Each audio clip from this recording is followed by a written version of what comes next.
Okay, let's create a servlet now.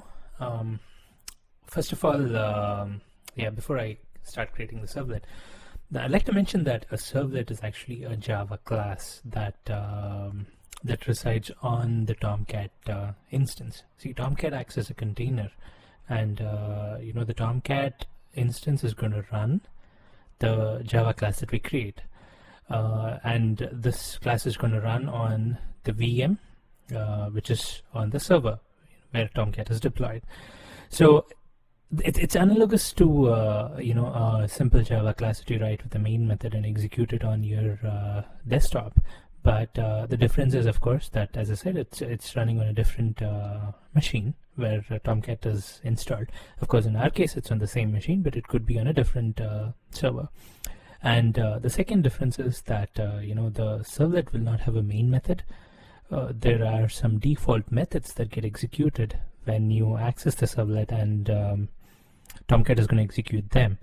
So with that in mind, let's go ahead and create a servlet. So I right click on the project here, and I'll say new.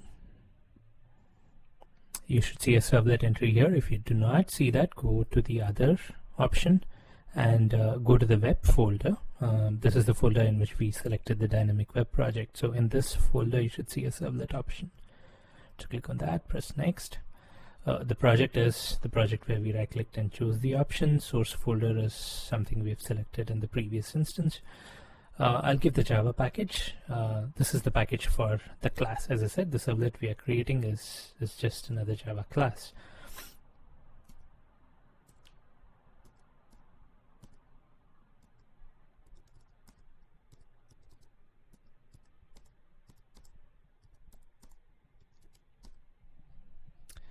Okay, I've given the package name and the class name. I will I'll just give that as simple servlet. Note that the superclass has been auto-selected. It's taken HTTP servlet as the superclass. This is actually required when you're creating a servlet. You should have HTTP servlet as the superclass. If you're just writing a Java class, if you're not using this wizard and you're just creating a class using, even using either the right-click new class or just starting on a new file without the IDE, you would have to extend this. Here, Eclipse does that automatically. I'm not using an existing class. I'm creating a new one, so I'll leave this unchecked. I'll press next. Here, I can enter the name of the servlet. It's taken the default as the class name that I entered in the previous screen, so I'll just leave that here as it is. You can of course change it. Description, okay, let me enter something here.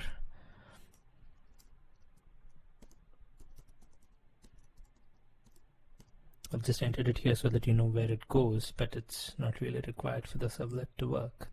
Initialization parameters, I'm going to leave it as blank. We'll come back to this later. URL mapping is again auto-populated with the class name that we selected.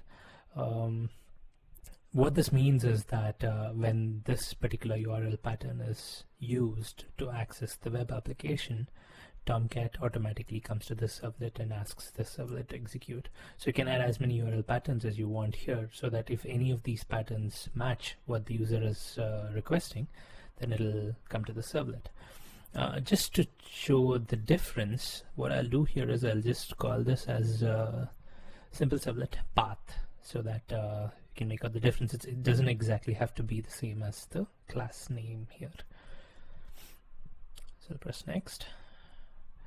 These are the modifiers, interfaces. I'm going to leave all these as it is. I don't need a constructor.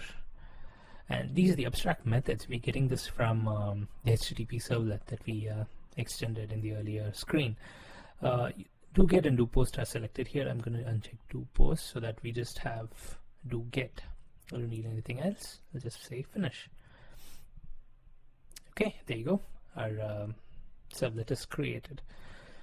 So the things that really mark this and make this different from just another Java class is, of course, we saw this. It extends HTTP servlet, and it implements the do-get method from the HTTP servlet. We check that, you know, in the implement abstract classes screen. And then the other difference is this annotation line that you see here. You see that it has a web servlet annotation with two properties. One is the description and one is URL patterns. Description, as this is as we entered earlier, we just had some text here so that it documents what the servlet does.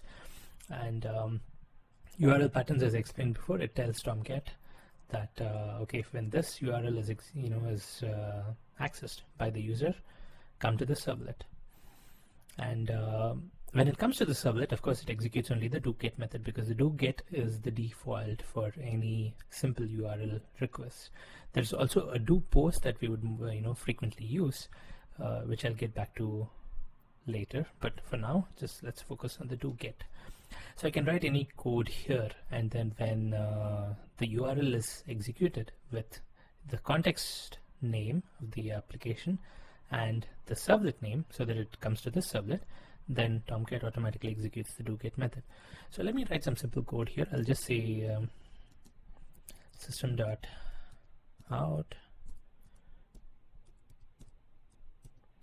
.println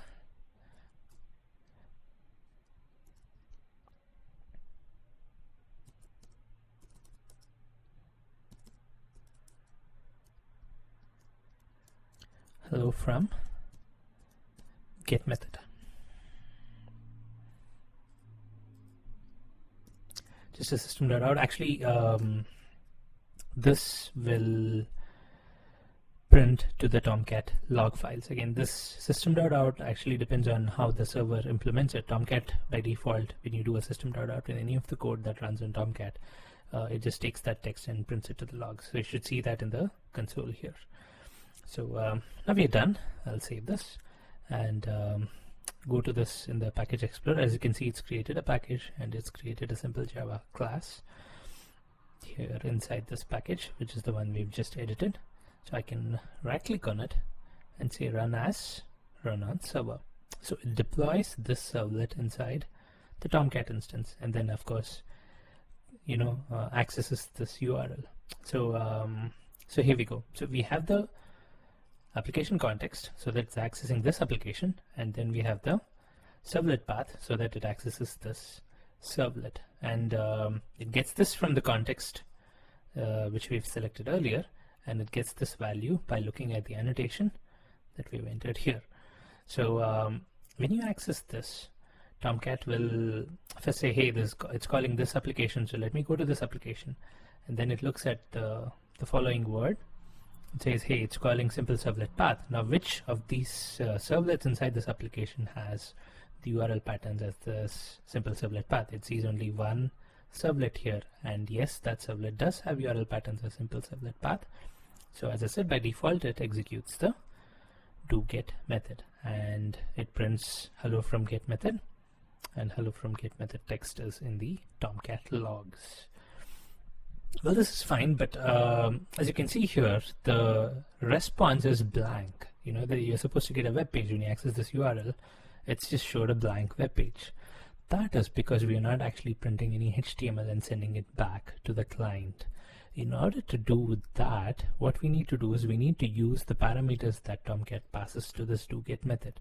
You can see here there are two parameters that are passed. One is a request and one is a response. Request is of type HTTP servlet request, and the response is of type HTTP servlet response.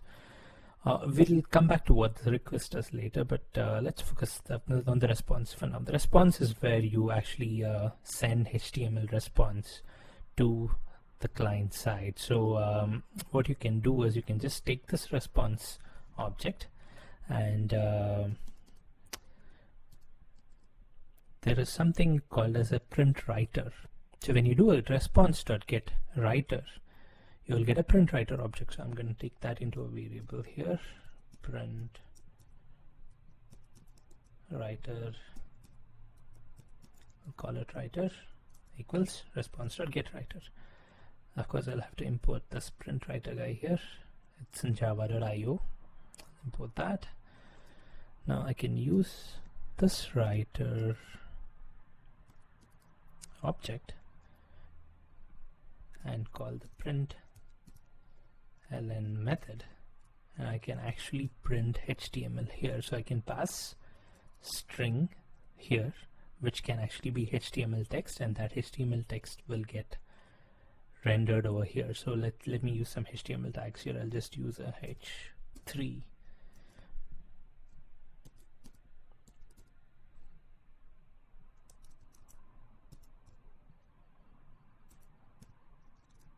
Hello in HTML, and of course close the tag.